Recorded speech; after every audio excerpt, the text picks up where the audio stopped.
District election officer EDOவாக பொறுப்பில் இருக்கக்கூடிய மேதா ரூபம் நவம்பர் 4ஆம் தேதியிலிருந்து என்னெல்லாம் செய்திருக்கிறார் அதை நீங்கள் கேளுங்கள். நவம்பர் 5ஆம் தேதி 130 BLOக்கள் மீது FIR போடப்பட்டது.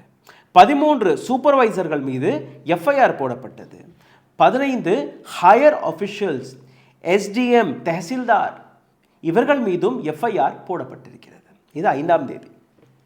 7ஆம் தேதி 93 BLO ஆஃபீஸர்கள் மற்றும் 27 சூப்பர்வைசர்கள் மீது இனிஷியல் டிபார்ட்மெண்டல் என்கொயரி. இத்தனை நபர்கள் மீது. ஏன் காரணம்? நீங்கள் SIRஐ நேரத்திற்கு நடத்த முடிக்கணும் என்று. நவம்பர் 27ஆம் தேதி 181 BLO ஆஃபீஸர்கள் மீது, அதில் majority of them are anganwadi workers, ஒரு சாதாரணமாக 5000-10,000 ரூபாய் சம்பளம் ஆகக்கூடிய அந்த நபர்கள் மீது ஒரு என்கொயரி தொடங்கியது. 191 டீச்சர்ஸ்கள் மற்றும் 113 சிக்ஷா மித்ராஸ் ஜூனியர் டீச்சர்ஸ் இவர்கள் மீது என்கொயரி போடப்பட்டது. வேலையை விட்டு தூக்கியிருக்கிறார்கள். 60க்கும் மேற்பட்ட BLOக்கள் மீது FIR போடப்பட்டது. 7 சூப்பர்வைசர் மீது FIR போடப்பட்டது.